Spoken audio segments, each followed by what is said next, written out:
panicking a little bit, panicking a little bit, panicking a little bit. I thought I had time to get ready. I really don't. I basically just have time to do like the bare minimum. I basically just have time to do a little bit of makeup. I really honestly only give a lot of shits about my eyebrows and some eyeliner. I don't really care to like do any eyelashes. I really don't care to put on any like eyelashes or anything like that. I did not realize that I was gonna have to get ready this quickly because it's not for 2 more hours. Where's my eyeliner? I don't have time. I gotta open my backup eyeliner. What I was gonna say, the trash is full. I'm going to keep it there. Anyways, what I was going to say is I'm getting a ride with his dad and grandma, so I have to go by their schedule and not mine. So I gotta hurry the fuck up.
Can you say I fixed this wig by point cutting it? I can't. I fixed this wig by point cutting it. It took me like 10 minutes to do my makeup and like 10 minutes to fix this wig, and I don't know how much longer I have. I don't know how much longer I have to sit here and do nothing but wait. I have no idea. I'm not going to be wearing my Care Bear hat. I just put it on because I don't know. I just put it on because I don't know. But listen, I've been sitting here waiting for my video of me doing my sleep study to go like through checks for at least like an hour and a half. And I'm kind of wondering if it's taking so long because there's like lots of background shows in it. Because I filmed like a minute and a half of footage like in the sleep study room, and you can hear like Bob's Burgers and American Dad in the background of several clips, but it's like I wonder if it's analyzing those and deciding whether or not I'm gonna have to split my revenue. I promise you, YouTube and the copyright system and the AI robot that is running it, nobody is gonna come and watch my video to listen to a 10-second clip of Bob's Burgers in the background instead of going to Hulu or wherever and watching Bob's Burgers firsthand. That's why you get hit with copyright, because they don't want anybody to go watch your video to listen to watch whatever, instead of going to them and watching it from them. I'll probably get hit with a split revenue. I'll probably get hit with a split revenue by Fox or something. I've gotten one from Disney before for the boys watching a Disney movie like in their bedroom and you could hear it in the background. So, looking forward to that. One of the main reasons that I don't film outside of the bedroom is just because the kids are downstairs living their lives and I don't want them to have to like alter anything for me. You know, I don't want them to not have to watch a Disney movie or watch a Nickelodeon show because I'm filming. I don't want Epps to have to be careful about what he's saying like on the phone during work because HIPAA. I don't want him to have to worry about what he's saying. I don't want anybody to have to be quiet. I don't want anybody to have to stay out of the way. So I just opt to mostly film in my room. I don't make enough to inconvenience anybody. You know what I mean? You know what I mean? And also, like, I think that shit is so obnoxious. I think that shit is so obnoxious. I didn't get hit with a split revenue. I have no idea why it took that long. I have no idea why it took that long to decide that it was going to give me full monetization. My lips are kind of freaking me out. You're looking a little blue. Bitch, are you all right? Like, are you okay?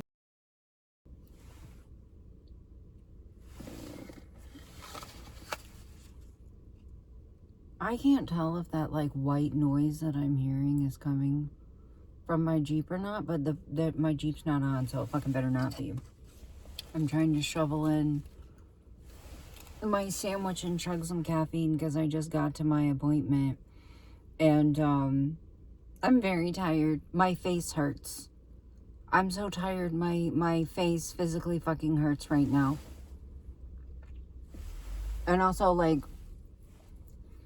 I was all nervous about the parking garage and I almost had a panic attack because I wasn't like sure where I was going to park. And then the very last parking spot was open. I have no idea how I'm going to wiggle my way out of here. I literally can't see anything to back up. I gotta hurry the fuck up.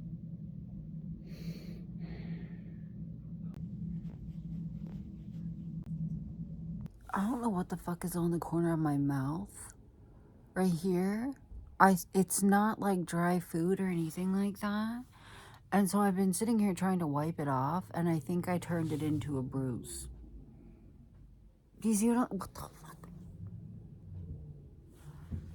I mean, whatever. A few things. I'm so fucking tired. I have the brain zaps. I did just take a nap, but it wasn't a very good one. I had to get up and eat. And also, Epps got me this.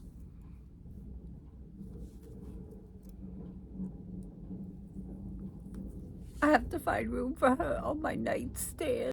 Okay, several things to get everyone caught up. I've been struggling to film because I don't feel very well. I do feel like eating because I just ate. Did I already say that? Did help me feel a little bit better. But anyways, D's spelling bee went very well. He got third place, so he gets to go to regionals. I felt like I was gonna fucking throw up the entire time. He eventually did like warm up to being on the stage, but I never did because I was terrified the whole fucking time. The whole time he's up there, the kids were so nervous, and his dad was sitting there with me, and I was like, "Do you think that they realize that we're nervous too? Do they think that we realize that we all feel like we're gonna throw up?" Anyways, he got third place. He's going to regionals. I'm extremely proud of him. What else? My doctor's appointment. I don't even fucking know what to say about my doctor's appointment. I don't even fucking know what to say about my doctor's appointment. I left with more questions than answers, but also my doctor felt the same way. My doctor felt the same way. I did the test. I can't pronounce it. It starts with an M, where they have you breathe in this chemical and it like agitates your lungs, and then you have to breathe into this machine and they measure it, blah blah blah.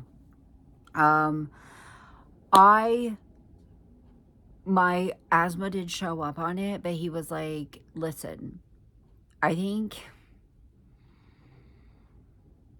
there's something more going on here. I have an echo something on my heart where they're gonna look at my heart on a ultrasound on the 19th, And then he's gonna look into getting me a 30-day EKG. It's like where you walk around with a heart monitor on for 30 days. Because I was talking to my psychiatrist of all people about it, and his wife has AFib. And he was like, well, my concern with all of this is like, what if you're not having symptoms when you have the scan done? So therefore you look like you're in better shape than what you are. So I think you should ask about the heart monitor. So I brought it up and he's like, I think that's a very good idea. But he's a lung doctor, not a cardiologist. He thinks I need a cardiologist. He thinks I might have a heart defect. He started listing off all these really big words and different things that can go wrong with women my age, and things that had been wrong since birth that we didn't know about, or things that could have gone wrong that we don't know about. The possibility of AFib, which I already knew about. And basically I just came home and laid down because I've surrendered to it. Whatever is going on is what it is, and what can you do? What can you do? Take your medicine, go to the doctor, deal with it. It's not that I feel like other people should have that attitude, but at this point, like, as somebody with so many fucking health issues, it's just like,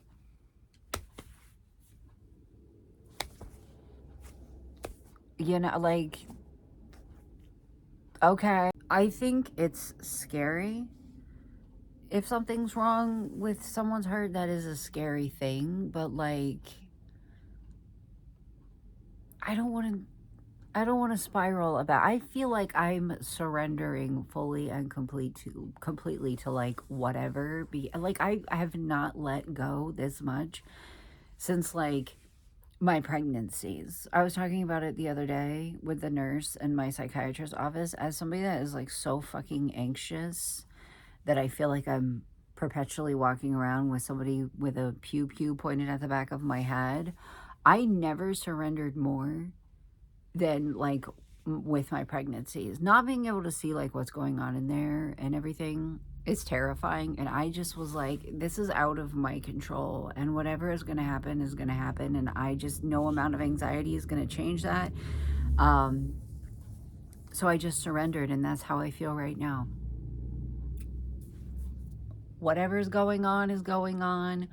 We can find out about it. We can do this, we can do that, we can take our medicine, we can go to the doctor, and we can deal with it. He also thinks he